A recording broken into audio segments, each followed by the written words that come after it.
اب اس کے بعد جب مرحلہ دوم شروع ہوا بگ بینگ سے، آج سائنس ہمیں بتا رہی ہے کہ بگ بینگ کے نتیجے میں بہت چھوٹے چھوٹے ذرات، ایٹم سے بھی 1000 گنا چھوٹا، فوٹونز، ان سے چھوٹی کسی چیز کا تصور نہیں ہے، انتہائی گرم جو دھماکہ ہوا big bang, trillions degrees Fahrenheit اس کا ٹیمپریچر تھا، آج سائنس بتا رہی ہے۔ اور آپ کو معلوم ہے آج انسان ایک تجربہ کرنے چلا ہے جس کے لیے ایک بڑی لمبی سرنگ کھودی گئی ہے سوئٹزرلینڈ کے اندر، پہاڑ کے اندر، غالباً 26 کلومیٹر لانگ۔ اس میں یہ ایکسپیریمنٹ کر کے دیکھیں گے۔ سائنس تو اسی بات کو مانتی ہے جسے آپ ویریفائی کر سکیں ایکسپیریمنٹ سے۔ آپ کہتے ہیں پانی جو ہے آکسیجن اور ہائیڈروجن مل کر بنا، ہائیڈرولسس کر کے دیکھ لیں، بن گیا، آ گئی آپ کے پاس، آکسیجن بھی آ گئی، ہائیڈروجن بھی آ گئی۔ تو یہ تو ویریفائبل ہوتا ہے۔ یہ تجربہ جو ہے اس کا آدمی سوچ بھی نہیں سکتا تھا، کس قدر اس کے اوپر ٹریلینز آف ڈالرز خرچ ہو گیا، آپ اندازہ نہیں کر سکتے۔ ابھی کچھ صبح رکاوٹ ہو گئی ہے، لیکن یہ کہ کر لے گا انسان پہنچا ہوا یہاں تک۔ اتنے گرم تھے وہ، trillions of degrees of Fahrenheit, اور دوڑ رہے تھے اتنی تیزی سے کہ اس کا آپ تصور نہیں کر سکتے، ایک دوسرے سے بھاگ رہے تھے۔ انہی ذرات کے پھٹنے سے پھر گیلیکسیز بنی، ایک ادھر گئے ایک ادھر گئے، کچھ ادھر چلے گئے کچھ ادھر چلے گئے۔ جیسے آگ کا بھی پھٹ جاتا ہے کبھی کبھی، آگ کی کئی جو ہے، قرآن مجید میں ایک آگ کا تذکرہ ذی ثلاث شعب، جہنم جو ہے جو آگ ہوگی وہ 3 شعبوں میں تقسیم ہوگی۔ یہ گیلیکسیز بنی ہے۔ ان گیلیکسیز سے پھر کیا ہوا ہے؟ سب سے پہلے فوٹونز سے نیوٹرونز، پروٹونز، الیکٹرونز بنے، ایٹم بن گیا، ایٹم کے جمع ہونے سے ایک خاص ترتیب سے مالیکیول بن گیا، مالیکیول اور کمپلیکس ہوتے چلے گئے، اور خاص طور پر جو کاربن کا ایک ہے جو اس کا مین بن گیا، تو پھر یہ ان آرگینک سے آرگینک بن گئے۔ یہ ایک طرف ارتقاء ہو رہا ہے یا تنزل ہو رہا ہے، جو بھی آپ اسے کہیں۔ دوسری طرف یہ جو پھٹا ہے سارا معاملہ، اس سے جو کرے وجود میں آ گئے، سٹارز، اور دوسرے یہ جو بھی اس کے گرد سیارے گھوم رہے، پھر یہ سیارے کو ٹھنڈے ہوئے۔ یہ بھی ایک سیارہ ہے زمین، سورج کے گرد گھومتا ہے، ستارہ سورج ہے، ٹھنڈا ہوا ہے، پھر اس پر بارش ہوئی ہے بے تحاشا۔ اور میرا گمان یہی ہے کہ ٹھنڈے ہونے سے اس زمین کے اندر سے جو بخارات نکلے ہیں، وہ گیسز، انہوں نے ہی جا کر فضا کے اندر پھر وہ پانی بنا ہے، پانی برسا ہے 1000 سال تک۔ اور چونکہ یہ سکڑا ہے اس لیے اس کے اندر کہیں اونچائی ہو گئی کہیں نیچائی ہو گئی، جو اونچے ہو گئے پہاڑ ہو گئے، جو نیچے تھے وہاں وہ بارش کا پانی جمع ہوا، وہ اوشنز بن گئے، سمندر بن گئے۔ اور جہاں یہ سمندر کے ساحل پر مٹی اور پانی کا انٹریکشن ہوتا ہے، خاص طور پر آپ کو معلوم ہے مد و جزر میں ابھی موج ہٹ گئی پھر آ گئی، پھر ہٹ گئی پھر آ گئی، یہ کھیل ہے۔ اس سے جو ہے اس کے اندر وہ ایک ایسی کیفیت پیدا کر دیتا ہے اللہ تعالیٰ کہ حیات عرضی کا آغاز ہو جاتا ہے۔ اس حیات عرضی کا پھر کلائمیکس انسان ہے۔ اس کا مادہ تخلیق مٹی ہے، لیکن اس کے بعد جو اس میں روح لا کر شامل کی گئی ہے، اس نے اس کا مقام کچھ اور ہی کر دیا ہے۔ درمیان میں جو یہ حرارت والا دور تھا، جنات پیدا کیے گئے آگ سے، وَالْجَانَّ خَلَقْنَاهُ مِنْ قَبْلُ مِنْ نَارِ السَّمُومِ، کہیں مارج من نار کہا گیا ہے رحمان سورہ رحمان میں۔ یہ درمیان میں جو دور آیا تھا، مجھے اسی کو بیان کرنا چاہیے تھا۔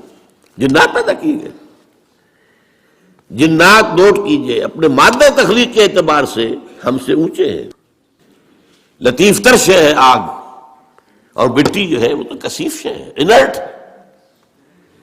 آگ کے اندر جو حرکت اور حرارت ہے، یہی وجہ ہے کہ ٹھیک کہا تھا ابلیس لعین نے، انا خیر منہ، میں اس آدم سے بہتر ہوں، خلقتنی من نار وخلقتہ من طین، تو نے مجھے بنایا تھا آگ سے، اسے بنایا مٹی سے۔ ہاؤ کم، میں کیسے سجدہ کروں اس کو؟ اس کی وجہ کیا تھی؟ اس کے نگاہ، اس کے علم میں روح محمدی نہیں تھی، روح آدم نہیں تھی، جسد آدم تھا، جسد حیوانی تھا۔ جسد حیوانی کے اعتبار سے ہم یقیناً نیچے۔ لقد خلقنا الانسان فی احسن تقویم، وہ روحانی جب پیدا کیا گیا یہ سب سے اونچا مقام تھا، احسن۔ پھر اس روح کو لا کر جہاں ڈالا گیا ہے، وہ جو رحم مادر میں بچہ ہے، جس سے زیادہ ضعیف کوئی اور شے نہیں ہوتی دنیا میں۔ ہر حیوان کا بچہ کہیں زیادہ ہمارے بچے سے زیادہ طاقتور ہوتا ہے۔ بکری ابھی اگر اس کے بچہ، اس کی ولادت ہوئی ہے، تھوڑی دیر وہ بچہ جو ہے ادھر ادھر کرتا ہے، پھر کھڑا ہوتا ہے، پھر ٹانگیں ادھر تھوڑی دیر اس کی کانپتی ہے، پھر وہ چل دیتا ہے۔ ہر اعتبار سے مکمل، اس کے اندر تکمیل کون سی ہو رہی ہے؟ پورا جسمانی نظام مکمل ہے، پورا مسکولر نظام مکمل ہے، تھوڑی سی دیر میں اٹھ کے چل پڑتا ہے وہ۔ اسی طرح بچے اور۔ تو یہ لقد خلقنا الانسان فی احسن تقویم ثم رددناہ اسفل سافلین، پھر نچلے والوں میں سب سے نیچے کر دیا۔ اول تو یہ کہ چونکہ مادہ تخلیق مٹی ہے تو نیچے ہو گیا خود بخود، اور ضعیفی کے اعتبار سے تو یہ سب سے نیچے چلا گیا۔ الا الذین آمنوا وعملوا الصالحات، سوائے ان کے کہ جو نیک عمل کریں اور ایمان لائیں، ان کے لیے پھر یہ ہے کہ وہی بلند مقام اپنا وہ حاصل کر لیں گے، دوبارہ وہیں پہنچ جائیں گے۔ والتین والزیتون وطور سینین وہذا البلد الامین لقد خلقنا الانسان فی احسن تقویم ثم رددناہ اسفل سافلین الا الذین آمنوا وعملوا الصالحات فلہم اجر غیر ممنون۔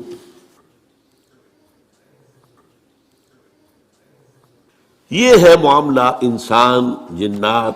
اب یہ جو انسان پیدا کیا گیا ہے، جیسا کہ میں نے بتایا، اس کا یہ بدن حیوانی جسم یہ عالم خلق سے ہے، اس کی روح عالم امر سے۔ یہ دو عالم جمع ہو گئے، جبکہ اللہ کے ہاتھ میں الا لہ الخلق والامر، دیکھو خلق اور امر دونوں اللہ کے ہاتھ میں، اللہ کے قبضہ قدرت میں، الا لہ الخلق والامر۔ باقی فرشتے صرف عالم امر کی شے ہے، جنات صرف عالم خلق کی شے ہے، باقی یہ پوری کائنات صرف عالم خلق کی شے ہے۔ انسان میں عالم امر اور عالم خلق جمع ہے۔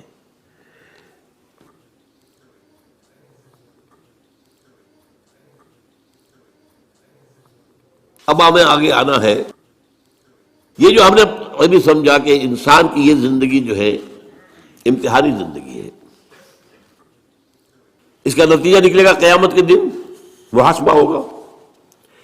اب یہاں دیکھنے کی ضرورت یہ ہے کہ امتحان ہوتا ہے کچھ پڑھا کر سکھا کر۔ ایک سال تک آپ کو پڑھایا کہ اب امتحان دیجئے، کامیاب ہوں گے تو اگلے سال میں جائیں گے، ورنہ اسی میں پڑھے رہیں۔ کبھی یہ کچھ چیز دے کر بھی آزماتے ہیں۔ آپ اپنے بچے کو کبھی 100 کا نوٹ دے کر دیکھیے کیا کرتا ہے وہ، اس سے آپ کو اس کے رجحانات کا اندازہ ہو جائے گا۔ ہو سکتا ہے وہ دوڑ کر جائے کتابوں کی دکان پر، کوئی رسالے کو کتابیں لے کر آئے، ہو سکتا ہے دوڑ جائے کوئی جو کھلونے لے آئے، یہ بھی ہو سکتا ہے کہ کھانے پینے کا کچھ سامان لے آئے۔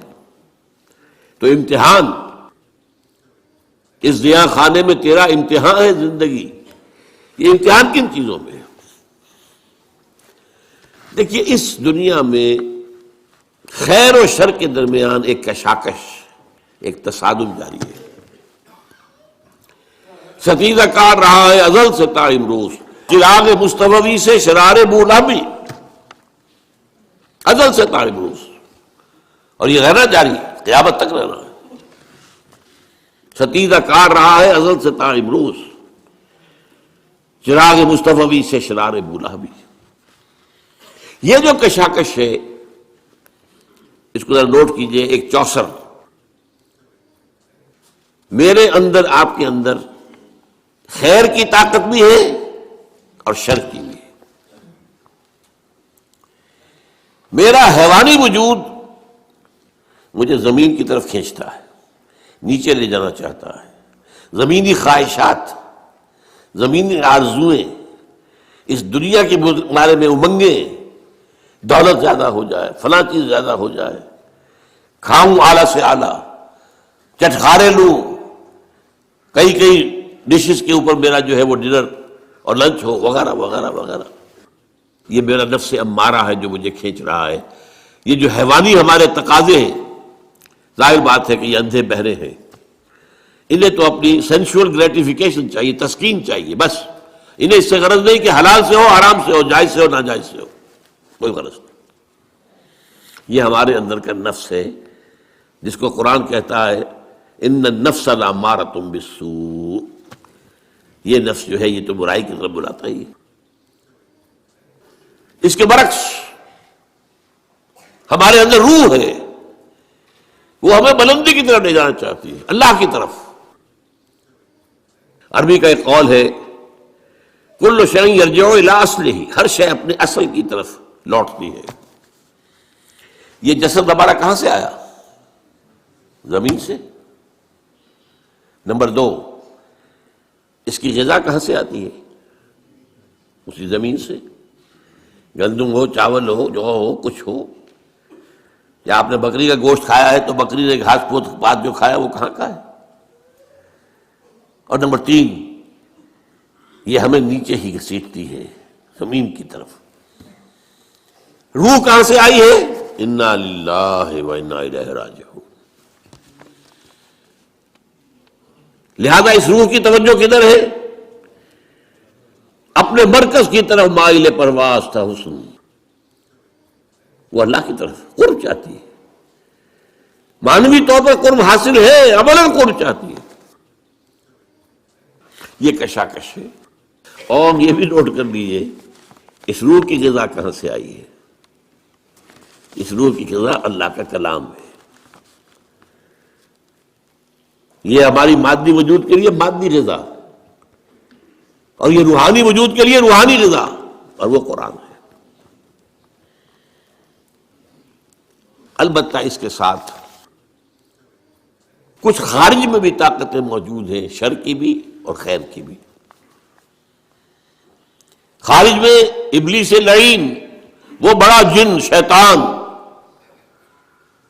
جس کو جب اللہ تعالیٰ نے رادہ درگاہ کر دیا تو اس نے ڈٹ کر اعلان کیا کہ اللہ میں ثابت کر دوں گا، مجھے مہلت دے دے، مجھے قیامت تک کے لیے زندگی دے دے میری، میں ثابت کر دوں گا کہ آدم اس قابل نہیں تھا جو تو نے اس کو دیا، اور اس کی میں وہ ذریت کو تباہ کر کے چھوڑوں گا، برباد کر کے چھوڑوں گا، گمراہ کر کے چھوڑوں گا۔ وَلَن تَجِدَ أَكْثَرَهُمْ شَاكِرِينَ، اور دیکھ لو اللہ وقت آئے گا تو دیکھے گا کہ اس کے جو اولاد ہے اس کی اکثریت تیرے شکر گزار بندے نہیں ہوں گے۔ یہ چیلنج اس نے ابلیس نے دیا تھا، وہ اس کے اوپر ڈٹا ہوا ہے، اس کی ضروریت لشکر شیطانوں کے جنات میں سے یہ غیر مرئی ہے، نظر نہیں آتے ہیں۔ اِنَّهُ يَرَاكُمْ مِنْ حَيْثُ لَا تَرَوْنَهُمْ، وہ تو تمہیں وہاں سے تاکتے ہیں، دیکھتے ہیں، تم نہیں دیکھتے ہو، غیر مرئی ہے۔ اور چونکہ لطیف مادہ ہے، لطیف ہے، آگ سے بنا ہے نا، لطیف ہے۔ ان الشیطان یجری من الانسان مجری الدم، حضور نے فرمایا شیطان انسان کے وجود میں خون کی طرح سرایت کرتا ہے، گردش کرتا ہے۔ اور اس کے ساتھ ہی نوٹ کر لیجئے ابلیس کے جو چیلے ہو جاتے ہیں انسانوں میں سے، وہ بھی اس کی پارٹی بن جاتے ہیں، حزب الشیطان۔ قرآن مجید میں سورہ مجادلہ میں ذکر ہے۔ اور آج جان لیجئے دنیا میں انسانوں میں شر کی سب سے بڑی قوت، ذہانت، فطانت اس پر ختم ہے، سازش کی صلاحیت اس پر ختم ہے، اور وہ ہے سب سے بڑے ایجنٹ اس وقت ابلیس لعین کے دنیا میں، اور وہ ہے یہودی۔